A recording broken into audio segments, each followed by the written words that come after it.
ख्रिस्तामधील प्रिय बंधू आणि भगिनींनो, उपासना कार्यक्रमामध्ये आपले हार्दिक स्वागत.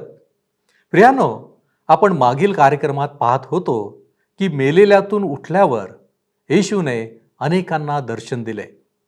आजच्या अध्ययनात आपण पाहणार आहोत की येशू तिसऱ्यांदा आपल्या शिष्यास दर्शन देत आहे. त्याचबरोबर त्याने पेत्राला महत्त्वपूर्ण कामगिरी सोपवून दिली. ती काय होती वगैरे आपण पाहण्यासाठी आपल्या अध्ययनाची आता आपण सुरुवात करूया. श्रोत्यांनो, ह्या दिवसांमध्ये आम्ही योहानकृत शुभवर्तमान ह्याचे अध्ययन करीत होतो आणि आज शेवटल्या अध्यायाच्या शेवटल्या काही वचनांवर आम्ही विचार करणार आहोत. 1 ते 6 वचने आम्ही मागच्या कार्यक्रमात पाहिली होती. आज 7व्या वचनापासून आम्ही आपले अध्ययन सुरू ठेवणार आहोत. 21वा अध्याय 7वं वचन सांगतं, ह्यावरून ज्या शिष्यावर येशूची प्रीती होती तो पेत्राला म्हणाला, प्रभू आहे, प्रभू आहे. हे ऐकून शिमोन पेत्राने अंगरखा घालून तो कमरेशी गुंडाळून घेतला, कारण तो उघडा होता आणि त्याने समुद्रात उडी टाकली. श्रोत्यांनो, योहानाला जशी समज होती तशी शिमोन पेत्राला नव्हती. 3 वर्षांपूर्वी जेव्हा येशूने त्यांना बोलावले तेव्हा बहुधा ह्याच स्थळी बोलावले होते आणि ते पुन्हा मासे धरण्याकरिता त्या स्थळी वापस गेले आणि प्रभूने पुन्हा त्यांना माणसे धरण्यासाठी आत्मे जिंकण्यासाठी बोलावले. पेत्राजवळ योहानासारखी विवेकदृष्टी नव्हती, तरी आपण लक्षात घेतले का की त्याला प्रत्येक वेळेला प्रभूजवळ येण्याची संधी मिळाली. दुसरे शिष्य नावेत बसले आणि त्या ठिकाणी आलेत, परंतु पेत्र मात्र नाही. त्याने तितकी वाट पाहिली नाही. त्याने सरळ समुद्रात उडी टाकली. तो प्रभूच्या जवळ राहू इच्छित होता. खरोखर श्रोत्यानो, पेत्राचे व्यक्तिमत्व खरोखर विलक्षण होते. 8 ते 11 वचने, दुसरे शिष्य माशांचे जाळे ओढीत ओढीत होडीतून आले, कारण ते किनाऱ्यापासून दूर नव्हते, सुमारे 200 हातांवर होते. मग किनाऱ्यावर उतरल्यावर त्यांनी कोळशाचा विस्तव आणि त्यावर घातलेली मासळी व भाकरी पाहिली. येशूने त्यांना म्हटले, तुम्ही इतक्यात धरलेल्या मासळीतून काही आणा.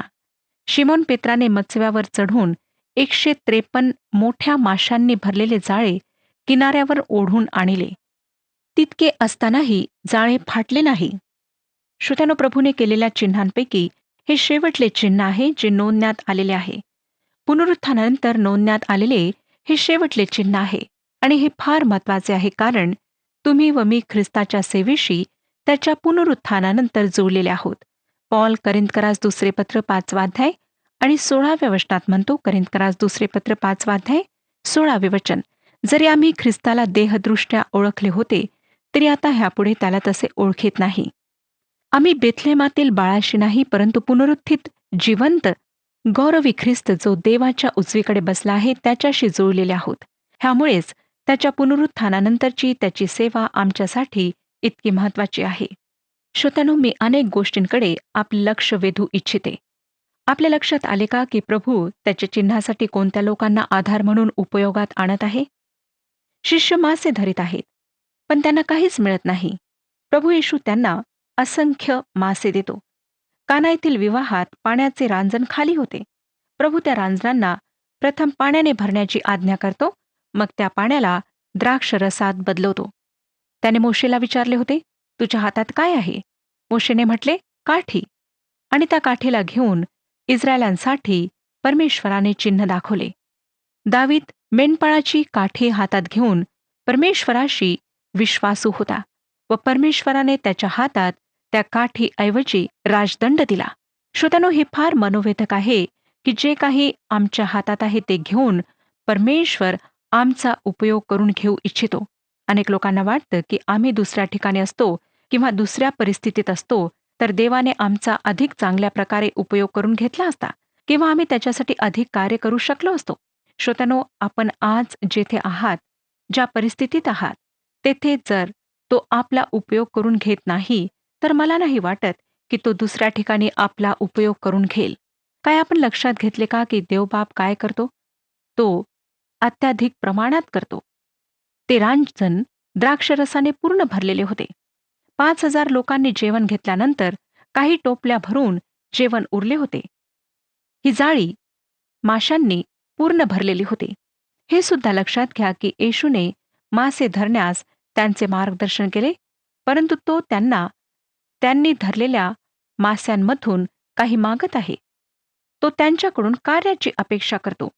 जेव्हा त्यांनी त्याच्या आज्ञेप्रमाणे मासे पकडलेत, तेव्हा ते जे काही आणतात त्याची तो अपेक्षा करतो. खरोखर श्रोत्यानो, किती आशीर्वादित लोक होते हे. लूकरूस शुभवर्तमानामध्ये एका दुसऱ्या प्रसंगी पेत्राने बरेच मासे पकडलेत. तो येशूच्या सेवेचा सुरुवातीचा काळ होता व तो पेत्राला माणसे पकडण्यासाठी बोलावित होता. त्यावेळी आम्हाला दिसतं की पेत्राने जे मासे पकडले होते त्यावेळी त्याची जाळी फाटली. मला वाटतं पेत्राला तो हे दर्शवित होता की बरेच येशूच्या मागे चालतील, परंतु सर्व विश्वासणारे असणार नाहीत. जाळे फाटेल व बरेच मासे पुन्हा पाण्यात वाहत जातील. श्रोत्यानो, परंतु ह्यावेळी जेव्हा ह्यांनी इतके मासे पकडलेत, तेव्हा मात्र ह्यांचे जाळे फाटले नाही, परंतु त्या जाळ्याला ओढून जमिनीवर आणण्यात आले. ते जाळे माशांनी भरलेले होते. पेत्राला मेंढरांना चारण्यासाठी पाचारण करण्यात आले. कशाद्वारे? देवाच्या वचनाच्याद्वारे. पुनरुत्थित गौरवी ख्रिस्ताच्या शुभवर्तमानाने मेंढरांना चारण्याची जबाबदारी त्याला सोपवण्यात आली. शुभवर्तमान फक्त वाचवतच नाही, परंतु ते कायम राखून ठेवते. त्याच्या अपयशात विश्वासणाऱ्यांना देवाच्या सामर्थ्याने विश्वासाद्वारे स्थिर राखण्यात येते. या घटनेत आम्हाला दिसतं की येशू ख्रिस्ताचा त्याच्या स्वकीयांसाठी एक उद्देश आहे. तो आमच्या जीवनाचे मार्गदर्शन करू इच्छितो.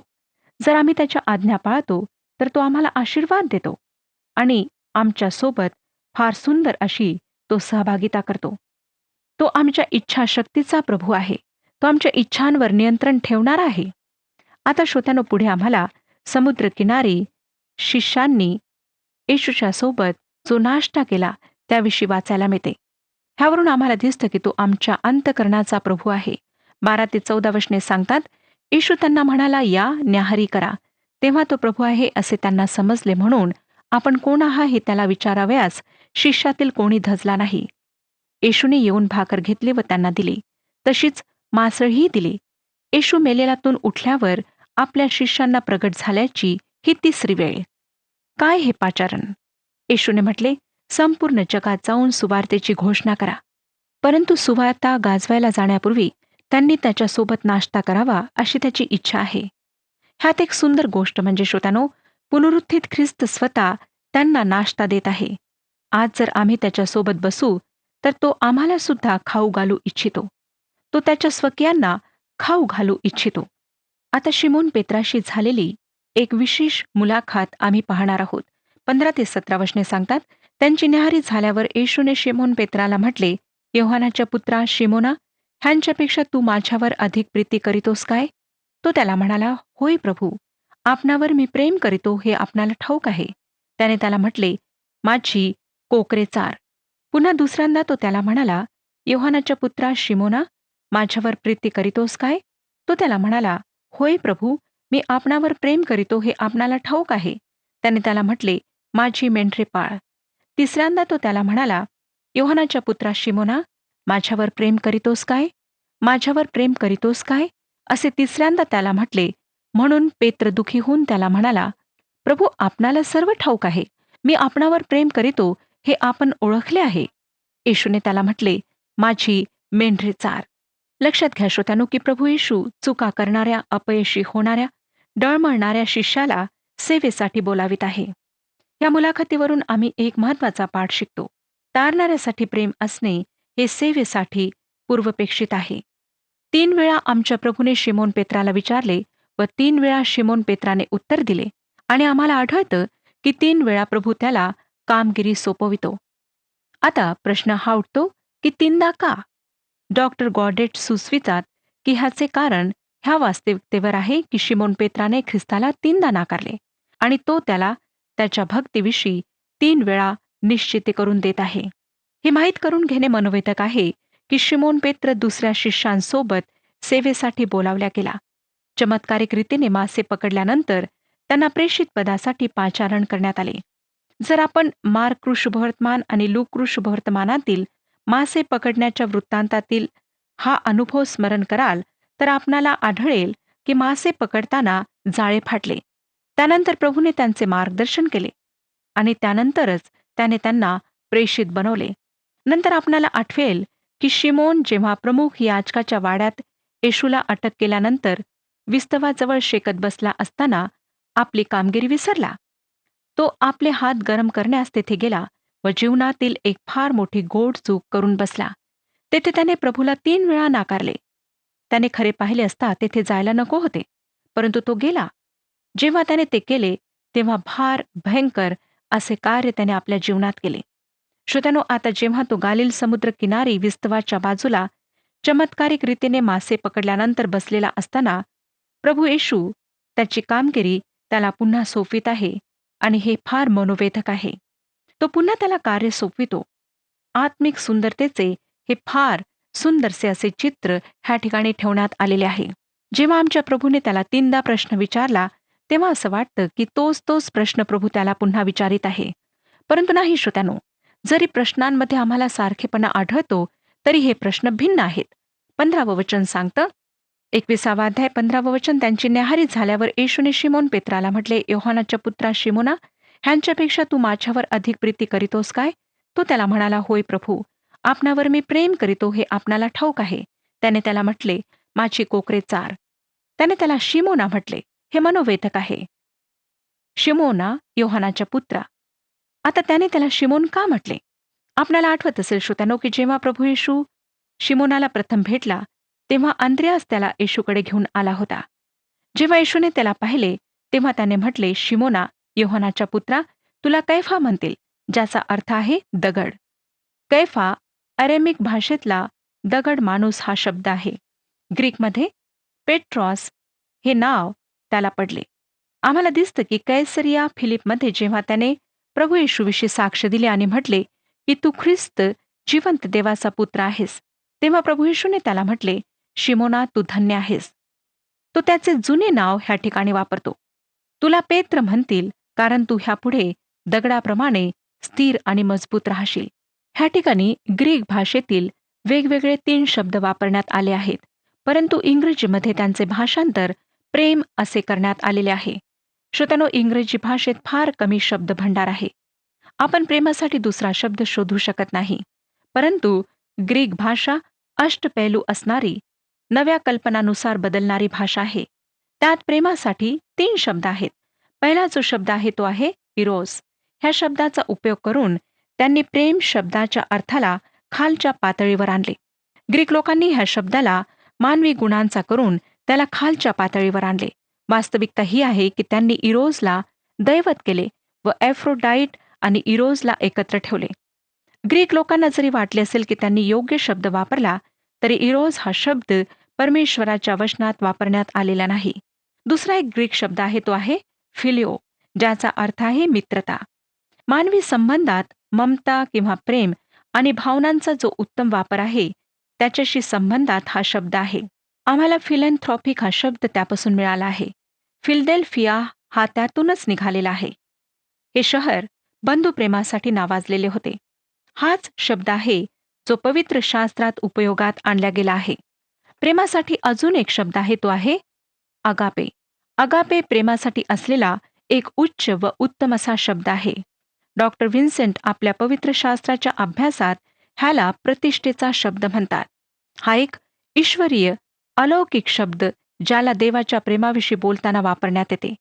प्रभू येशू ख्रिस्ताने भाषेच्या निवडीत इरोज आणि फिलिओ ह्या शब्दांना सोडले आणि अगापे ह्या शब्दाला शिमोन पेत्राशी बोलताना उपयोगात आणले.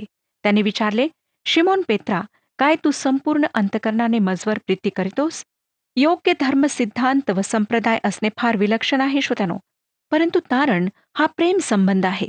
जर आपण त्याच्यावर प्रीती करीत नाही, तर आपला त्याच्याशी काहीच संबंध नाही. त्याने म्हटले, योहानाच्या पुत्रा शिमोना, ह्यांच्यापेक्षा तू माझ्यावर अधिक प्रीती करतोस काय? प्रेम हा उच्च स्तरावरचा शब्द आहे. जर माझ्यावर शब्दांची निवड करण्याचे सोपविण्यात आले असते, तर मी कदाचित विश्वास ह्या शब्दाला ख्रिस्तीपणातील उच्च स्तरावरचा शब्द म्हणून निवडले असते. परंतु पवित्र शास्त्रात ह्याचे अचूक उत्तर देण्यात आले आहे. वचन सांगतं की विश्वास, आशा, प्रीती ही तिन्ही टिकणारी आहेत, परंतु त्यात प्रीती श्रेष्ठ आहे. जेव्हा शिमोन पेत्राने येशूला नाकारले, तेव्हा प्रभू येशू त्याच्यासाठी वधस्तंभावर आपला प्राण देण्याकरिता वधस्तंभाच्या मार्गावर जात होता. नंतर पेत्राने आपल्या पत्रात लिहिले, पेत्राचे पहिले पत्र 2 अध्याय आणि 24व्या वचनात, की त्याने स्वतः तुमची आमची पापे स्वदेही वाहून खांबावर नेली, ह्यासाठी की आपण पापाला मेलेले होऊन सदाचरणासाठी जगावे. त्याला बसलेल्या माराने तुम्ही निरोगी झाला आहात. आता श्रोत्यानो, आमच्या प्रभूने शिमोन पेत्राला विचारलेला पहिला प्रश्न लक्षात घ्या. ह्यांच्यापेक्षा तू माझ्यावर अधिक प्रीती करतोस काय? तो म्हणतो, ह्या सर्व माणसांपेक्षा तू माझ्यावर अधिक प्रीती करतोस काय? आपल्याला आठवत असेल की जेव्हा ते वरच्या खोलीत शेवटच्या वेळी होते, तेव्हा प्रभू येशूने म्हटले की तुमच्यापैकी एक जण मला नाकारेल.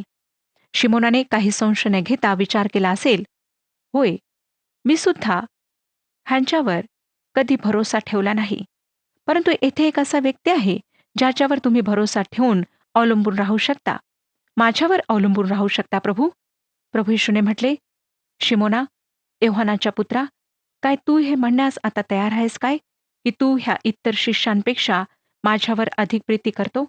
हेच तो म्हणत आहे. आता शिमोन पेत्र ह्या बदल्यात काय म्हणतो ते ऐका. होय प्रभू, मी आपणावर प्रेम करीतो, हे आपणाला ठाऊक आहे. येथे शिमोन खालच्या पातळीवर येतो आणि अगापे शब्द मात्र तो वापरीत नाही. त्याने येथे फिलिओ हा शब्द वापरून म्हटले आहे की तुला माहीत आहे की माझी तुझ्यावर ममता आहे. जो शब्द प्रभूने वापरला तोच शब्द शिमोन पेत्र का वापरीत नाही? जर आपणाला ह्या बाबतीत माझे मत हवे असेल तर ते हे श्रोत्यानो, की हा माणूस शेखी मिरवण्याच्या वृत्तीतून आता खालच्या पातळीवर आलेला होता. जे काही तो करेल त्याविषयी तो आता बढाया मारणार नव्हता. पुन्हा असे म्हणताना की मी प्रभूसाठी काही फार मोठे करणार आहे, तो फार सावधगिरी बाळगणार होता. ह्यानंतर पुढे तो फार मोठे असे करणार आहे, परंतु त्याविषयी न बोलता तो अगदी खालच्या स्तरावर येत आहे. तो म्हणतो की माझी तुझ्यावर ममता आहे. आता आपल्या लक्षात येईल की कशा प्रकारे बजावून प्रभू त्याला म्हणत आहे, माझी कोकरे चार. दुसरा प्रश्न 16व्या वचनात आम्हाला वाचायला मिळतो आणि आपल्या लक्षात येईल की ह्या वेळेला आमचा प्रभू ह्यांच्यापेक्षा अधिक हे शब्द वगळीत आहे. असे करण्याचे कारण मला वाटते की तो म्हणतो, शिमोन पेत्रा, तू अधिक शेखी मिरवू शकत नाही. तू इतरांपेक्षा माझ्यावर अधिक प्रीती करतोस हे तू म्हणू शकत नाही. परंतु तू हे म्हणू शकत नाहीस काय की तू माझ्यावर प्रीती करतोस? ह्यामध्ये प्रभू त्याला उंच पातळीवर येण्याकरिता मदत करीत आहे. परंतु शिमोन पेत्राला ते कठीण जाते. त्याऐवजी तो खालची पातळी घेण्याकरिता अधिक इच्छुक आहे. 16व्या वचनात प्रभू त्याला म्हणतो की माझी मेंढरे पाळ. आम्हाला लहान कोकरांना चारायचे आहे व मेंढरांना पाळायचे आहे. परंतु बरेचदा श्रोत्यांनो, काय होतं की आम्ही उलटे करतो. आम्ही कोकरांना पाळतो आणि मेंढरांना चारतो. मेंढरांना अनुशासित करण्याची आवश्यकता असते, त्यांना शिकवण्याची आवश्यकता असते. ह्याचे कारण आपणाला माहीत आहे काय? ह्यासाठी श्रोत्यांनो, की लहान कोकरे मेंढरांच्या मागे चालतात. म्हणून मेंढरे जर अनुशासित असतील तर कोकरे सुद्धा त्यांच्या मागे अनुशासनामध्ये चालतील. आणि जर मेंढरे इकडे तिकडे भटकणारे असतील तर कोकरे सुद्धा त्यांच्या मागे जाऊन तशाच प्रकारे भटकतील. तिसरा जो प्रश्न आहे तो आम्ही वाचलेला आहे. तिसऱ्यांदा तो म्हणाला, योहानाच्या पुत्रा शिमोना, माझ्यावर प्रेम करीतोस काय? आता प्रभू शिमोनाने वापरलेला शब्द उपयोगात आणून त्याला म्हणत आहे, शिमोना, काय तू माझ्यावर खरोखर ममता करतोस काय? आमच्या भाषांतरात हे स्पष्ट नाही, परंतु आमचा प्रभू शिमोनाने म्हटलेल्या विधानाच्या पातळीवर येत आहे आणि त्यामुळे पेत्र आता दुःखी होतो. तिसऱ्यांदा त्याने त्याला असे म्हटले की तू माझ्यावर प्रेम करीतोस काय? आणि त्याने त्याला म्हटले, प्रभू, आपणाला सर्व ठाऊक आहे, मी आपणावर प्रेम करीतो हे आपण ओळखले आहे. प्रभू येशू व शिमोन पेत्र ह्यांच्यामध्ये जे संभाषण झाले त्याच्या खऱ्या अर्थाला आपण आता पाहणार आहोत. वचन आम्हाला सांगतं की पेत्र दुःखी होऊन त्याला म्हणाला, प्रभू, आपणाला सर्व ठाऊक आहे. पेत्र दुःखी झाला. ह्यामुळे नाही श्रोत्यानो की प्रभूने त्याला 3दा प्रश्न विचारलेत, परंतु ह्यामुळे तो दुःखी झाला की प्रभूला त्याच्या पातळीवर येऊन त्याच्या शब्दाला वापरण्याकरिता खालच्या स्तरावर यावे लागले. परंतु शिमोन पेत्र उंच चढण्याकरिता अद्यापही तयार नव्हता. तो फक्त इतकेच म्हणण्याकरिता तयार झाला की मी तुझ्यावर ममता करतो. तो म्हणतो की मी एक उत्तम गोष्ट करू शकतो, ती म्हणजे की मी तुझ्यावर ममता करतो. आणि ते प्रभूला माहीत होते. तिसरे जे वाक्य आहे ते आहे, माझ्या मेंढरास चार. श्रोत्यानो, मेंढरांना चाऱ्याची सुद्धा आवश्यकता असते. पुष्कळदा आम्हाला असं वाटतं, की प्रभू येशूवर ज्या लोकांनी विश्वास ठेवला आहे, ज्यांनी तारण प्राप्त केले आहे, जे प्रभूमध्ये वाढत आहेत, त्यांना अधिक काही शिकवण्याची गरज नाही. परंतु लक्षात ठेवा, की त्यांना सतत चाऱ्याची आवश्यकता असते. येशू पेत्राच्या मृत्यूची आता घोषणा करतो. तो आमच्या मनावर सुद्धा ताबा ठेवणारा प्रभू आहे.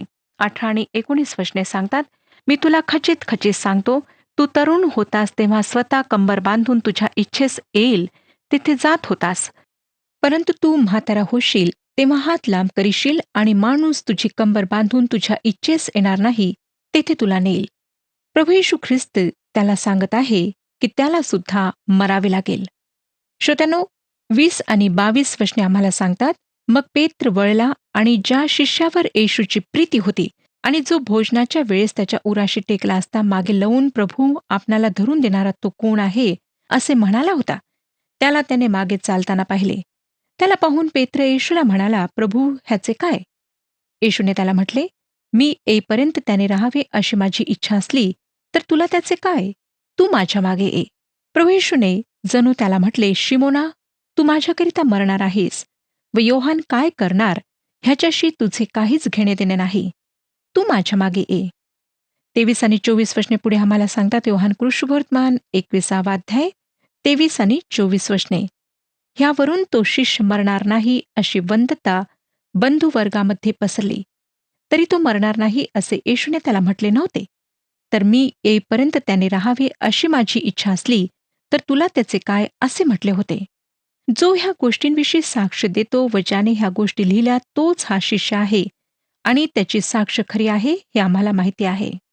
श्रोत्यानो, अज्ञान किंवा एखाद्या गोष्टीविषयीची माहिती नसणे हे देवाची सेवा न करण्याचे कारण नाही. काही लोक म्हणतात की त्यांच्या प्रश्नांची जोपर्यंत उत्तरे मिळणार नाहीत तोपर्यंत ते देवाची सेवा करणार नाहीत. श्रोत्यानो, अशा अनेक गोष्टी आहेत ज्यांना जाणून घेण्याची आम्हाला आवश्यकता नाही, ज्या आम्हाला माहीत सुद्धा होणार नाहीत. आणि त्या गोष्टी जाणून घेणे आमचे कार्य नाही. महत्वाची गोष्ट जी आमच्या जीवनामध्ये आहे ती म्हणजे प्रभू येशूच्या मागे चालणे. योहानाचे काय होईल हे त्याने प्रगट केले नाही. पेत्राचे दुसरे पत्र 1 अध्याय आणि 14व्या वचनामध्ये पेत्राने लिहिले, पेत्राचे दुसरे पत्र 1 अध्याय आणि 14वे वचन. कारण मला ठाऊक आहे की आपल्या प्रभू येशू ख्रिस्ताने मला कळविल्याप्रमाणे मला आपला मंडप लवकरच काढावा लागणार आहे. श्रोत्यानो, इतिहास आम्हाला सांगतो की पेत्राला वधस्तंभावर खिळण्यात आले, परंतु त्याने म्हटले की माझ्या प्रभूप्रमाणे खिळल्या जाण्याकरिता मी योग्य नाही, म्हणून माझे डोके खाली आणि माझे पाय वर करून मला वधस्तंभावर खिळावे. प्रभू येशू ख्रिस्त आमच्या मनाचा, अंतकरणाचा व इच्छेचा प्रभू असायला हवा. जर तो ह्या सर्वांचा प्रभू नाही तर तो आमच्या जीवनाचा प्रभू होऊ शकत नाही. 25वं वचन बघा, हे शेवटलं वचन आहे. येशूने केलेली दुसरी ही पुष्कळ कृत्य आहेत, ती सर्व एक एक लिहिली तर लिहिलेली पुस्तके ह्या जगात मावणार नाहीत असे मला वाटते. ह्या ठिकाणी योहान अतिशयोक्ती करीत नाही, परंतु तो वास्तविकता सांगत आहे. खरोखर श्रोत्यानो, प्रभू येशू ख्रिस्त जेव्हा ह्या पृथ्वीवर होता तेव्हा त्याने अनेक कार्य केलीत आणि त्याने केलेली कार्ये इतकी अमाप होती की ती जर एक एक लिहिली तर लिहिलेली पुस्तके ह्या जगात मावणार नव्हती. परमेश्वराचं वचन सत्य आहे. परमेश्वराचं वचन प्रत्येक मानवाकरिता आवश्यक आहे, कारण त्याचद्वारे आम्हाला आत्मिक भोजन प्राप्त होते. हे वचन वाचा आणि परमेश्वराचे आशीर्वाद प्राप्त करून घ्या. मला खात्री आहे की योहान कृष्णवर्तमानाच्या अध्ययनाद्वारे परमेश्वराने आपल्या जीवनामध्ये कार्य केलेले आहे. परमेश्वर आपणा सर्वांस आशीर्वाद देव.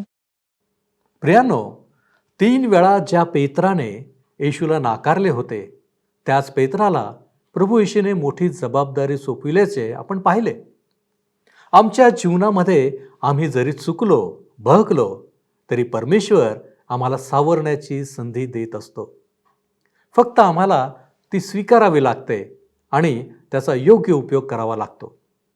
प्रियानो, आनंद आहे की आज आपण योहानकृत शुभवर्तमानाचे अध्ययन पूर्ण केले आहे. उद्यापासून आपण अनुवादाच्या पुस्तकाचा अभ्यास सुरू करणार आहोत. प्रियानो, माझी प्रार्थना हीच आहे की परमेश्वर आपणास विश्वासात दृढ ठेवो, आपली प्रतिदिनी आत्मिक वाढ होवो आणि देवाचे गौरव आपणास पाहावयास मिळो. परमेश्वर आपणास आशीर्वादित करो.